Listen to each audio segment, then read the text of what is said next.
Welcome back to the show. As usual, I have Doug Larson, the COO of Safeguard Recruiting, with us today. And Doug, we're going to get right to this interview because, man, you're talking about drinking from a fountain of just greatness.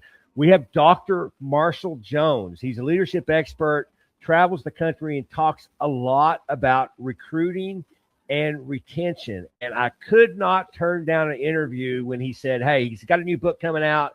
I wrote one of the forwards for it, and he got to talk to me just on a phone call about recruiting and all this. I said, man, you got to come on. You got to come on. So he comes on. Boy, he blew our mind, did he not? Yeah, very informative person. I love the fact he's got the book coming out, but this is one that you can't miss. Yeah, Dr. Marshall Jones. We're going to be quiet. You got to listen to what he has to say. Let's get after it. Well, it's an honor to have Dr. Marshall Jones on the show today. He's a police recruiting and retention expert with over 24 years of extensive applied research on the subject. His consulting and training focuses on selection process and outcomes on field training, performance, and retention. He's a futures expert, and if there's anybody we want to talk to about the state of recruiting and where it's going in law enforcement today, it's Dr. Jones. Dr. Jones, how are you doing, sir? I'm doing great, Dr. Yates. Thank you very much. And it's just Marshall. Well, Marshall, I would assume your phone line's been busy the last several years because, and what bothers me is this so-called recruiting crisis. It's a scary thing that was facing us. But I will tell you, it's not a crisis. We've always dealt with recruiting and retention. We throw this word crisis out there because then it means that we can't do anything about it. What are you hearing from the field? What are you hearing from the folks around you when it comes to recruiting? You know, it's interesting. I think there's some shifts in, people that are interested in policing. And I don't think it's necessarily because everybody sees policing as bad. I think with the work-life balance, preferences, and values of the generation, it's, well, crap, that's a lot of work and I don't get paid a lot, right? Yeah. I mean, when we were kids, we wanted to be cops and play cops and robbers. And that just, other than maybe today with Grand Theft Auto is not happening. I think what we have more so than a recruiting crisis is a retention crisis. And I think that retention crisis is predicated on a crisis of lack of leadership, and the culture is what I think in many cases is driving things away. So, we've got, for the first time in history, we've got 5 different generations working in the workforce today. And that happens because of generational values and preferences that with technology advancement, they kind of get constricted a little bit. And here's why the generational stuff I find helpful and important in law enforcement.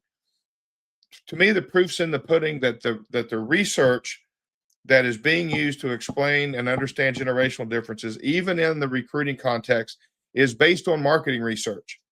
Yep. Marketing people are using this to make a lot of money. Yeah, it works. Yep. Because if it didn't work, we wouldn't have it. So, we've got that stuff going on.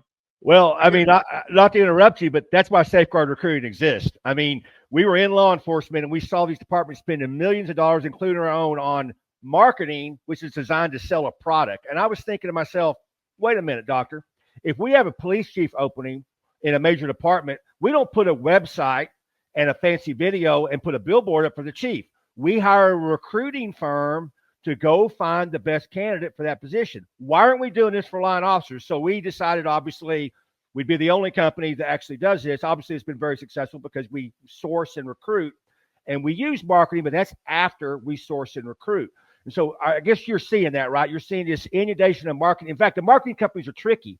They'll even form a sort of another LLC and call it police whatever, and making people think they're police, but it's just the same general marketing company that they're working for products for. It is. And I tell chiefs in the new chiefs class all the time, don't waste your money spending a couple grand on these ads for the movie theater.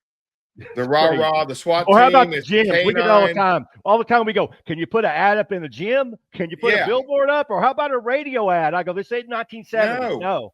Social media. You've got to get a social media person that's law enforcement to manage your social media and to help with your recruiting messaging, and a 5-minute day in the life video from another Gen Zer on what they did and how they made an impact on their community. This is the part of the generational values that we are not capitalizing on as a profession. They ask why, which most people get frustrated with because they want to know the purpose and how the purpose aligns with the mission. If you take the time to listen, build the rapport and get the trust as a supervisor, their whys will go away because you instill in them, this is why we do it the way we do it. And once they understand it, they're good. It's just, we hear why like a bunch of 3-year-olds, and we get pissed off and grouchy about it, and we don't engage with them. Here's the other one. And Jeremy Wilson and the folks at the Police Staffing Observatory, I did a presentation with them at the Georgia Chiefs a few months ago, and room full of chiefs. He said, well, what's your staffing for? And how many are you down? And it was he kind of trapped them. Well, how do you know you're short? Based on your call load, you may be at 2.1 per thousand, but you may be fine. You may be at 6 per thousand and be getting your butt kicked. What type of staffing analysis are you really doing to see what you really need? And, those staffing analysis, they can be complicated, but this is one of the advantages when you can find folks who are savvy with AI, that you can ask it the right questions and you can parse that out. My co-author, John Blackledge, and I are working with an agency now that wants to parse out, they have a lot of seasonal vacation fluctuations, significant interpopulation, and trying to track that, and then maybe look at things like part-time officers or look at seasonal officers or some other things that some agencies do. But we are, two things cops hate: the status quo and change. And we do not go look at what's the unique thing somebody's doing. I think the unintended consequence of the challenge, whether you truly having a crisis in your agency or not, is it's forcing us to look at things. But, just like, I challenge the use of AI in policing, but the same concept holds true to Gen Z. Are we doing stay interviews? Like, people leave, we're familiar with the exit interview, but we also know anybody with any sense isn't going to burn the bridge when they leave. So even if they had an awful sergeant or a toxic lieutenant, they're not going to say that. It's family reasons or whatever bullshit they give you. But stay interviews. And then, you got to be careful. You don't want to say, hey, you're doing a great job. Why do you stay? Well, it's a good question. But you sit down and you have a conversation. What are the aspects about being at this agency that you really like? And one of the most valuable things that we have in law enforcement that a lot of agencies don't use are employee referral systems. And I'll tell a chief, how many times you walk down the hall and one of your gruff old timers says, and you make the mistake of saying, how's it going today, Officer Smith? And old Smitty says, well, since you ask, where are we getting these idiots we're hiring today? And every one of them raises their hand. Yep, Smitty said that. And I said, well, if you have an employee referral system, you can budget for it. You either give money or you give time off, which is in your advantage because you budget the money and it'll give you a little surplus there. But then you can turn around and Smitty and say, well, what are you doing to help me find good people, Smitty? Yeah. And that shuts them up pretty daggone quick. But the best thing, especially with Gen Z, if they are happy and they fit into the agency, let them help find other members of the agency. And that's throughout history of policing. That's been how it's done. But we've kind of forgot that with the social media that many decision makers and agencies just aren't that savvy with. Yeah, we actually built a whole referral program around that because we're from law enforcement. We obviously know that's your best recruiters are already on the job. So Yep. we give them a specific link. They can send it everywhere, and it ties back to that officer, and they get whatever it is, vacation days or bonuses or whatever. But oddly enough, Doctor, very few agencies are taking us up on that. I mean, we throw it in for free. We'll do this for you. And they just don't see it. And I think it comes down to, like you said, on the marketing question, they think they can throw some money at it and problem solve. Well, what we have found out, and we've done over 500 specific recruiting campaigns for law enforcement. I mean, we've staffed up a lot of agencies, and all we have to do is a couple simple things, and which is, hey, you got to go where the recruits are, where the Gen Z is. It's on their phone. You got to go there and find them.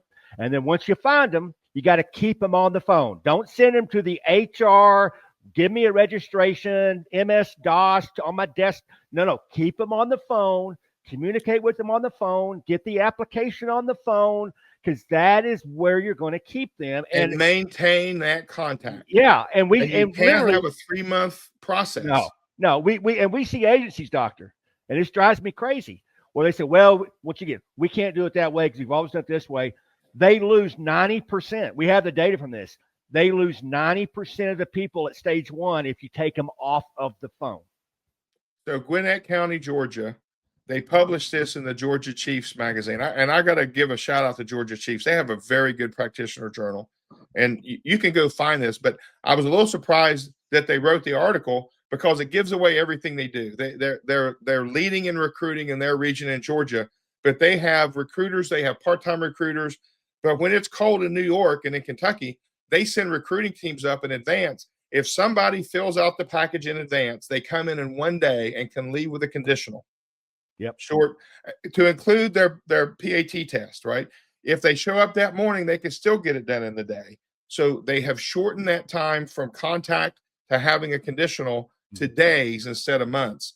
And it's the agencies that are tapping into those generational values and preferences that are actually seeing some progress. Yeah, and if people are listening to this, maybe you just ran across this for the first time. This isn't a money grab. I mean, we have over 100 years of law enforcement experience. We bring experts like Dr. Jones here to talk to him about it. But I'll tell you, as far as cost goes, everybody's different. But we're seeing about $100 a hire from beginning to end. Now, that's not your cost. That's not your cost for the PAT or for the test. But no, your cost to source and to hire is, I don't know, running about $100, which is crazy to me because when I read a headline that some department spent $10 million in overtime because of staffing, I go, for $200,000, you're fixed, man. Where's the decision here? And what's the cost of the turnover from bad hires? Yep. You know, my dissertation was on looking at entrance level situational judgment test exams, because HR gives the test and it goes put on a shelf. And I'm like, there's got to be some value in there looking at how we can leverage that for positive transfer training outcomes and field training. So I looked at years worth of DORs. I looked at all those scores. And guess what? There was absolutely predictive nexus between being able to not only get out of FTO, but to get off probation. And if they couldn't read and write at a certain level, they were doomed. If they tested once and retested because they failed, they never made it through. And then it came down to FTOs being with a coach, leader, mentor model versus a trainer, observer model. You know, we've got, unfortunately, and we've had this problem even when I was active, full-time active duty, but a lot of times there's not a lot of incentive for FTOs. So we have that 2-year, 18-month, 3-year, they haven't even figured out the job yet, are now being the FTOs because agencies aren't making FTO a step towards being a corporal or a sergeant and treating it as a leadership opportunity. There's just there's so many parts of that culture component and being wise about it. One of the models that I've put together over the last few years is a law enforcement leadership pipeline that is fueled by a culture tank, and it's either septic or it's fuel. And in that, it has all those pieces, because one of the things that I have found interesting in working with chiefs and working with agencies is, Marshall, you got to give it to me one bite at a time. You know, it's kind of like how does the pygmy eat the elephant? One bite at a time. Pick it, whether it's your recruiting plan, whether it's succession planning, whether it's performance management system, whether it's rewards, all of those things you can tackle one bite at a time. And if you've got folks that are working on graduate degrees or they're intellectually curious, the best thing you can do for one of your cops going to school is let them use a agency problem for a class project, and everybody wins when you do that, because that's found time for you and for your agency member. Yeah, and if you're just now joining us, we're talking to Dr. Marshall Jones. He's obviously a police recruiting expert. You've got to just hear this guy out. But the best way to see it is to grab his book. He's a co-author of Law Enforcement Leadership, Management, and Supervision. I consider it the Bible of leadership. I would say I take it everywhere I go, but I have it on ebook for that one, a doctor. But it's phenomenal to get it at all major bookstores. And Doctor, Marshall, you have been looking at this for a lot longer than the crisis period, which I think we all agree is not really a crisis, it's a decision issue. Where do you see this going? Do you see agencies figuring this thing out and going, okay, we now can do this differently? Because if we take how we recruited in the 90s and apply it today, it's not going to work. I think that's probably the problem with many agencies. Do you see them sort of getting this? And we've been through the marketing phase where they found out that marketing doesn't work. Our fear here has always been, we're not that. We're going to work. Trust me. In fact, you don't know this because we didn't talk about this. We guarantee candidates. You pay a certain amount of money, you know exactly how many you're getting, which marketing will never do for you. They'll guarantee clicks, right? Which does nothing for us. Where do you see this going? Do you think we're going to get this figured out and be able to staff our communities up? Here's what's coming. And you sound so confident in that. I'm worried. I am. And you can save this so we can revisit it. Perf did a study back in 2019, the workforce crisis. And some of the stuff Perf does is great. Some of the stuff, it's okay. In this case, they had over 200 experts, including practitioners, get together. They did stuff over a series. They did working groups. And one of the things that they came up with, which I agree with, is the changing nature of society and technology is going to change the way we police. I'll give you a good example. It wasn't that long ago we could go track down drug dealers and prostitutes on Backspace and Craigslist. That's all in the dark web now. You know, one of the questions that the feds or somebody that's in a tech area, they're going to say, have you downloaded a Tor browser? Meaning you can get to the dark web. The assumption is if you've downloaded a Tor browser, you're doing crap you ain't supposed to be doing. The only way to address crime, and there is drugs, human trafficking, child sexual issues, child porn, is all in the dark web. The only way that has been found as a best practice to date through research is undercover operations in the dark web. Well, that's not getting tattoos and looking like a biker. You know, an undercover operative to go into the Tor browser is going to have a pocket protector and thick glasses. You know, not to pick on anybody with a pocket protector or thick glasses. That nature's changing. The issue is AI can't help with it because it's designed that you can't penetrate it unless somebody intentionally makes a mistake for you to get in and see what they're doing in the dark web. So between that shift, I think we're looking at more and more real-time crime centers and more advantages with crime analysis, but the good use of AI. And when I mean the good use of the AI is, let's take that real-time crime center information, let's include more and more cameras in the community, more and more license plate readers, and let's supercharge that to where we know the hot spot, not the day after it happened, but 10 minutes after it's happening, where we can actually put patrols where things are happening. The other thing is we're going to see, when it comes to the technical stuff, we're going to see less officers in those positions. They're either going to be absorbed by technology or they're going to be absorbed by civilians. And one that I see now is more and more agencies don't have sworn background investigators in their hiring process. They're hiring retired cops who want that second job, and they love doing those backgrounds. Some agencies are farming that aspect out. So there's a lot of that stuff happening. But I think the real issue is we're being forced to look at what are our real staffing needs. You know, forever it's been the FBI recommends 2.7 per 100,000 or per 1,000 residents. Well, that assumes that every agency is dealing with the same thing. You know, you can look at Orlando that has over 5 officers per 1,000, but look at Disney and all the tourism. It makes sense. You've got some smaller agencies that may have 4, but when you consider their beach activity and their vacation stuff, it makes sense. What I do hear from officers and agencies that are lower than I have one agency that I work with, they're at 2.1 per 1,000. It's an agency of about 200. They figured out they should be at about another 70 officers. And they said, we're tired of being told how great we are because we do more for less. So, you know, that messaging matters too, but we have to take a true logic-based look at what our calls for service really is. And then once we know what that staffing level is, do we have sworn positions in the right place? Nobody likes to have that conversation because here's where we've got the 24-year veteran who's got bad knees. They got a year and a half before they can drop, and they're working in crime scene, right? Nobody wants to take away those positions. But the reality is, if you are constantly 15, 20% below what your staffing is, how many positions are you not being able to fill that are critical? And usually you've got a detective spot here or there, you got a crime spot here or there, or you got a community policing spot that's not full because you don't have enough folks in patrol. Good stuff. Dr. Marshall Jones, thanks so much for joining us. If people need to reach out to you, they can obviously reach out to us and we'll connect you, but is there any place that they can go to reach you directly? Yeah, Police Leadership Institute. You can reach me at the policeleadershipinstitute.com or shorthand pli.network. And I'll be glad to give you my number that you can share and they can reach out to me directly. Thanks so much for being here, sir. It was my pleasure. Thank you. And if you've been watching or you've been listening, thank you so much. We'll see you next week.